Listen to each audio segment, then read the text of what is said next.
They stole his first term as president.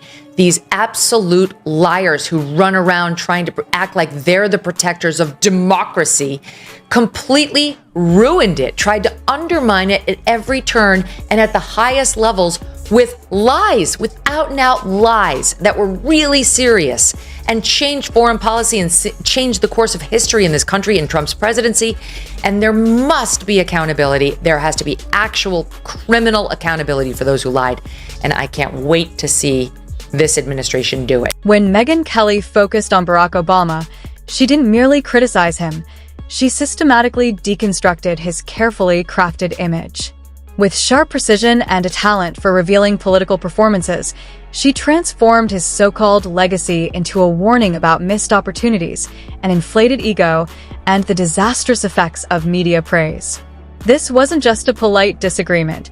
It was a thorough dismantling of the myths surrounding him, leaving only uncomfortable truths and a heap of broken talking points behind. There was one presidential daily brief that was about to go to Obama in December of 2016 saying, the Russians, they didn't succeed in interfering in any meaningful way in our election. They did not hack voting machines, and it was going to downplay Russian interference. And then they stopped the presses. Obama interfered and said, hold on. And there was a memo saying, per the president's directive, and they're going in a new direction. Lo and behold, what happened next was we're going to do a new assessment and we're going to see what Russian interference was. Immediately, the media started reporting, it was huge. They interfered in everything. They tried to help. Barack Obama's presidency resembled a long-running TV show, starting with a captivating pilot, smooth speeches, and a finale that left the audience questioning whether the writers had lost their creativity midway through season 2. Megyn Kelly wouldn't have to search far for material.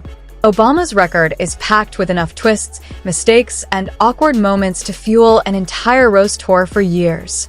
He presented himself as the calm, collected hero of American politics, but beneath the polished speeches and cinematic imagery, the reality felt less like a superhero story and more like an overblown Netflix drama. So while Andy and others are zeroing in on the notion that before they sat with Obama, they were going to tell him no attempts to hack our election infrastructure. And Andy will later argue them later coming out and saying, but lots of attempts to interfere in the election in general and totally to help Donald Trump. He's saying that's apples. If you're enjoying this video, make sure to subscribe to the channel and hit the bell icon. Obama entered office on a wave of hope so massive it could have powered California's electric grid for a decade. People expected a political revolution, but instead, they got a masterclass in branding, heavy on slogans and light on follow-through.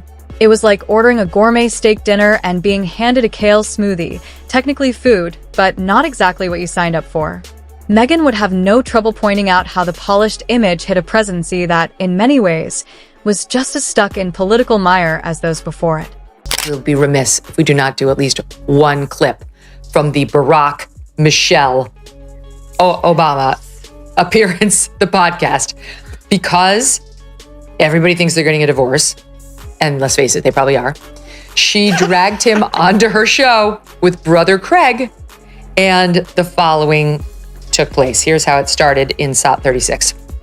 Barack Obama, can you join us on our Come on set? out here, brother. Welcome to IMO. Look at you. Wait, you guys? Take the Affordable Care Act, his signature piece of legislation. On paper, it sounded like the policy equivalent of a warm hug, affordable health coverage for all. In reality, it felt more like being embraced by someone who spills coffee on you and then asks for a tip. Millions were left struggling through a maze of websites, penalties, and premium hikes, all while being told this was the pinnacle of modern governance. The rollout of healthcare at Gov was so glitch-ridden it could have been a live-action comedy special, except the punchline was taxpayer money vanishing into a digital black hole. Go back to that day 10 years ago, what I think binds it together, all these different strands, a case upholding healthcare, a case declaring same-sex marriage part of our constitutional protections, of mourning. I think what pulls it all together is that no one person did any of that. So he's sitting around on a June Thursday, thinking about himself and his glory days.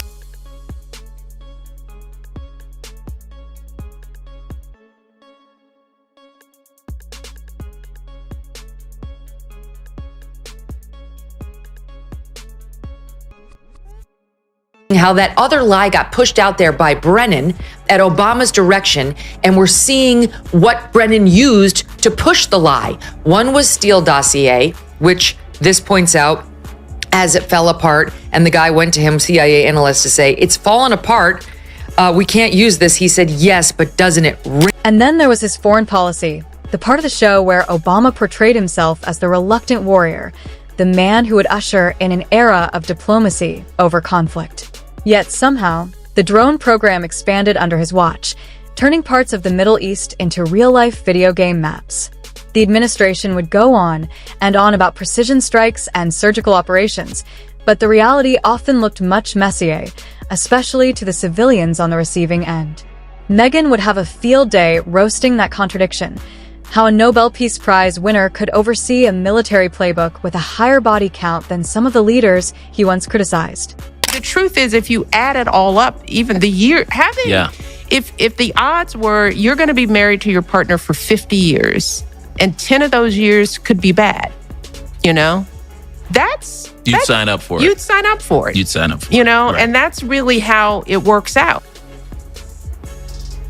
Is it, Michelle? It's not. I've been married for 17 and a half years, and not one was bad.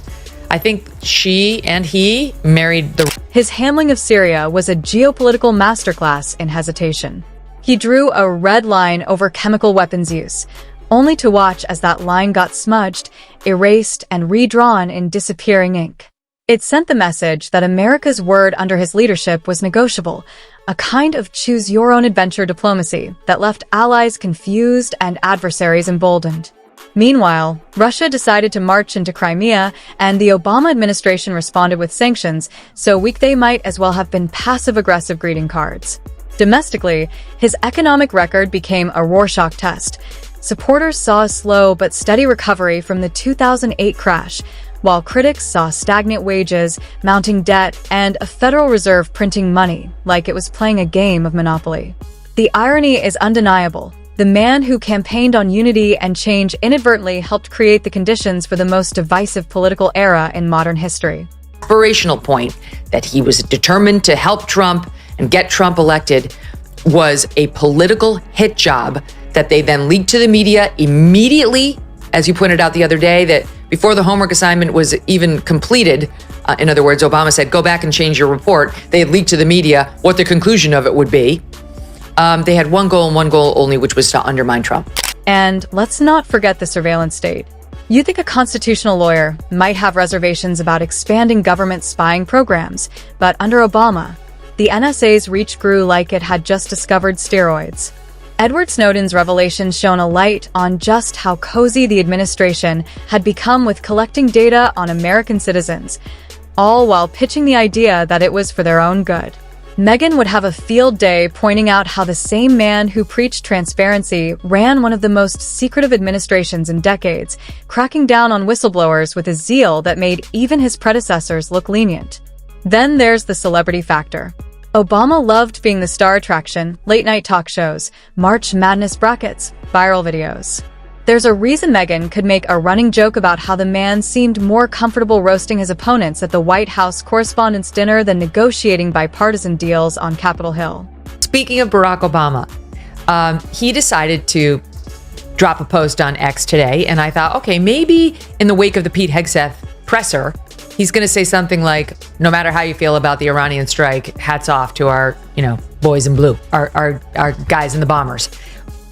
He went a different way. This is what it was. Curious how you're thinking about this eulogy specifically in the moment and all the tensions that you just brought out. I didn't even want to talk.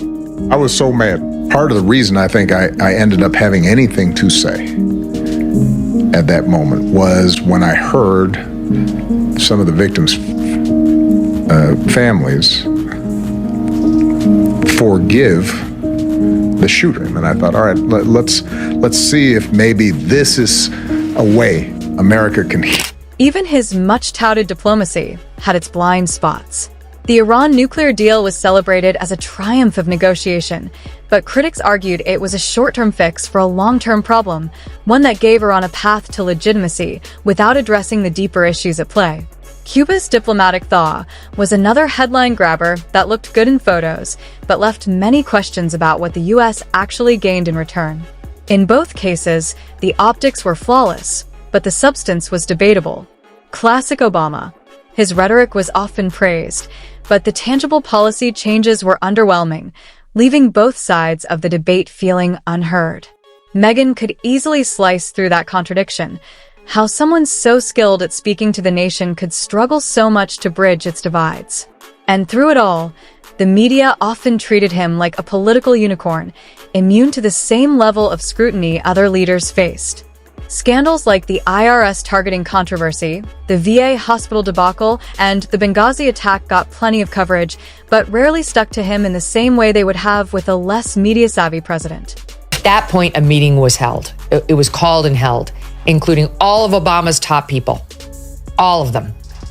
And they had a big meeting on this, and the next day, things changed dramatically on the Russia narrative, and changed in a way that would support the Russia allegations that would go on to undermine the entire first term of Donald. His gift for deflecting criticism was unmatched. He could pivot from a tough question to a charming anecdote faster than most people could say, change we can believe in. By the time he left office, the contrast between the soaring rhetoric of his campaign and the messy reality of his governance was impossible to ignore. The man who promised to heal the nation left behind a political landscape even more fractured than the one he inherited. His supporters remember the hope and the historic symbolism, while his critics remember the missed opportunities and contradictions.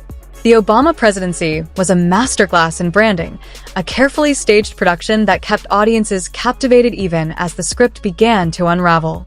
And like any good performance, it ended with the star taking a bow, confident that the applause meant the story had been a triumph, even if half the audience left the theater wondering what they had just witnessed. More fuel on the fire that there's a potential, maybe a divorce or some sort of rockiness going on in the Obamas' relationship. They both posted these mirrored, very choreographed Valentine's Day messages on X, but he was just seen at an LA, it's the basketball team. What's it called? I can't remember the name. The Clippers, thank you. Game without her. And the LA Clippers. And then with Steve Ballmer, who's the owner, he's been on this show.